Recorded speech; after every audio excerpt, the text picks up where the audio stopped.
Estamos de volta e o Papo com Ela traz mais um quadro para você. É o Perfil. Nele, vamos sempre contar a história e trajetória de figuras que constroem a cultura do nosso estado. Teremos aqui artistas plásticos, atores, escritores, artesãos, músicos, entre outras personalidades que ajudam a enriquecer a identidade cultural do nosso estado. E hoje você conhece um pouco mais sobre a vida e o trabalho da artista plástica Ruth Albernaz.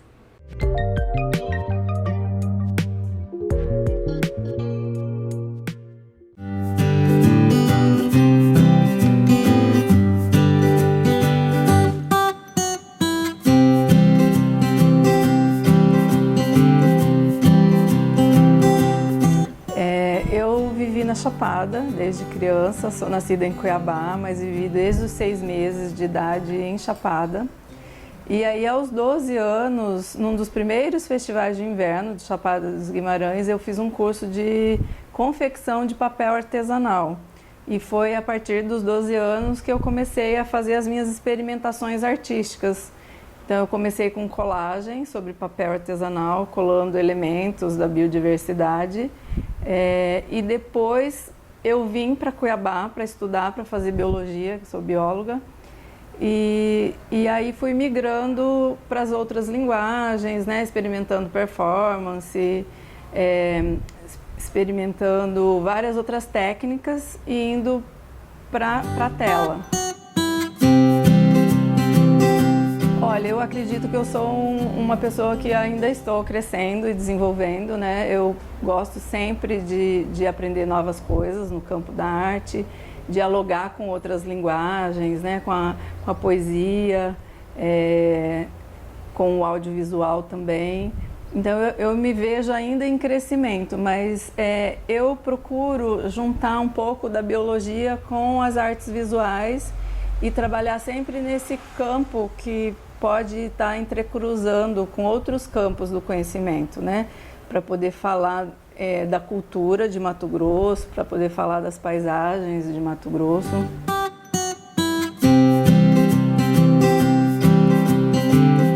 Um foi a participação no Salão Jovem Arte em 2000, que inclusive o tema da época era os 500 anos do Brasil, e também um projeto social que a gente se envolveu desde 2000 até 2005 no bairro Ribeirão do Lipa, onde eu pude trabalhar com jovens, adolescentes, e foi um momento assim muito importante na minha carreira, porque foi um momento de aprendizado para mim e também de transmissão de conhecimento. Então foi um período muito legal. E aí eu passei um tempo sem ateliê, até que em 2014 a gente veio aqui para Mandioca. E aí a gente já está aqui há esse tempo, né? Já vamos fazer 5 anos na Mandioca, onde a gente divide o espaço com outras pessoas, com a professora Imara Quadros, que é professora de arte e educação, que trabalha com arte contemporânea. Então, sempre um momento atual também é um momento importante, né? Eu acho que a gente tem que trazer sempre para o hoje, o que eu, Ruth, estou aprendendo em 2019. Atualmente eu tenho trabalhado com acrílica sobre tela, com xilogravura, que é uma outra técnica, né? Que escava a madeira para propor uma matriz e depois criar as cópias. Trabalho também com colagem. Atualmente eu tenho trabalhado bastante com colagem e com ilustração de livros. Então eu já ilustrei um livro para Cristina Campos, que é uma escritora e poeta que participa da Academia Mato Grossense de Letras. Ilustrei um livro para o Ivens, agora estou no 2º livro para o Ivens Scaff, que é um escritor, poeta, médico maravilhoso também da Academia.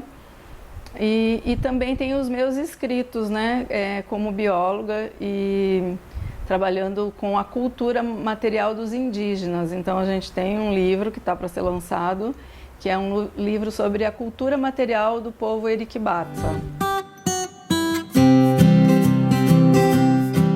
Eu acredito que a arte de Mato Grosso é uma arte resistente, potente E aí eu vou usar uma frase que um amigo artista, o Gervânio de Paula, disse, que é: Mato Grosso não tem museus abertos, mas tem artistas vivos, produtivos e que estamos nos nossos ateliês fazendo, produzindo e continuando a arte de Mato Grosso. Então eu acredito que a arte visual, né, de Mato Grosso está cada vez mais forte, porque é nesses momentos de corte absoluto e de que tudo parece que vai descambar, é nesse momento que a gente até se une mais, se organiza e continua fazendo o que a gente precisa fazer, porque é o nosso sacerdócio, é a nossa missão de vida. Então, estamos fortes.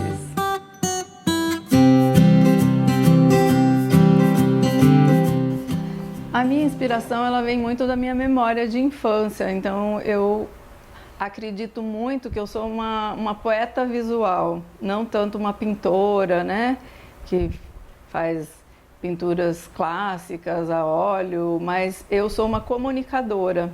Então eu acredito que a minha maior inspiração é a minha memória de infância, o meu mundo cotidiano, as minhas sensações, as minhas percepções e a minha sensibilidade com o mundo invisível. Então, muitas vezes a minha inspiração ela é muito mais invisível do que visível.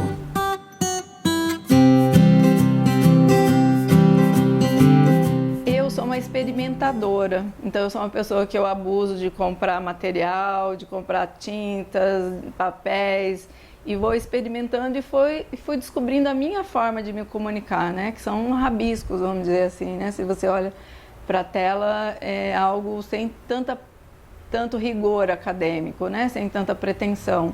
Mas é a forma com que eu me expresso e me comunico com o mundo. Então, eu fui desenvolvendo a partir das minhas experimentações, de cursos teóricos principalmente, né, que eu fiz, de curadoria, de experimentações artísticas, e eu gosto muito de experimentar técnicas para depois desconstruí-las, sabe? Eu acho que um bom artista, ele sempre pega uma técnica e acaba com a técnica, porque ele transforma essa técnica em algo muito pessoal, na forma com que ele organiza o método de trabalho, né? Porque eu acho que nós artistas, a gente precisa de uma construção muito forte para propor uma imagem, né? Então a gente precisa pensar, a gente precisa saber que narrativa a gente quer construir num conjunto, né, de obras para propor uma série, propor uma exposição. A gente precisa de toda uma construção teórica, pelo menos eu preciso, para poder me expressar e para poder saber se aquilo que eu estou querendo dizer está contido nessa imagética do trabalho.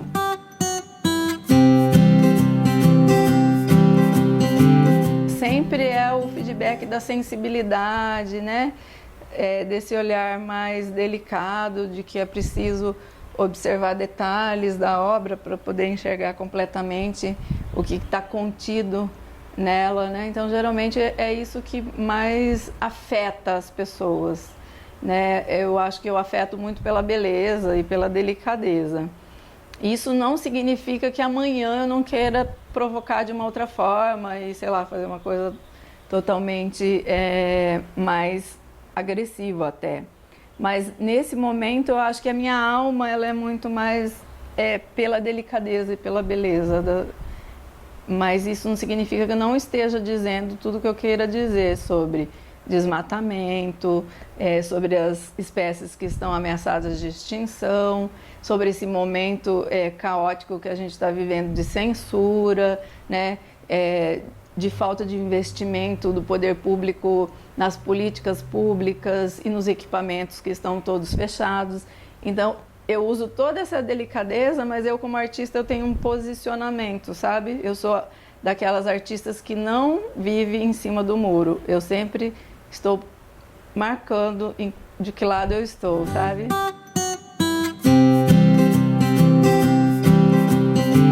Eu já fiz várias exposições e cada uma foi de uma forma. Então, a primeira exposição eu fiz a partir muito da minha experiência em comunidades indígenas. Então, às vezes eu estava na rede à noite numa aldeia, e aí a inspiração foi a partir dessa experiência com outras culturas. Então sempre tem uma ligação com o meu trabalho de biologia. E aí uma exposição, por exemplo, voos xamânicos. Ali no Voos Xamânicos eu já dava um indicativo da próxima exposição, que era Patuá, e da exposição Patuá, da próxima exposição, que é Bio. Então, eu acredito muito que o meu trabalho está sempre interligado com o trabalho anterior, e ele está anunciando o próximo.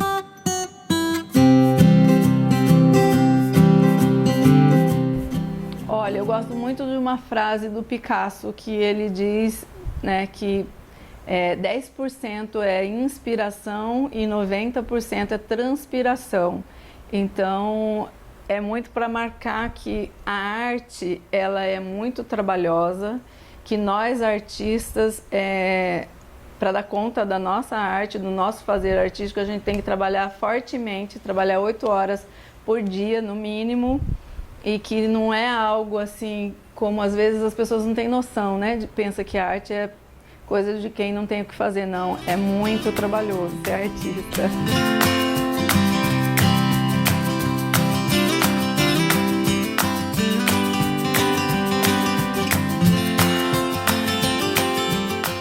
Intervalo comercial e a gente volta daqui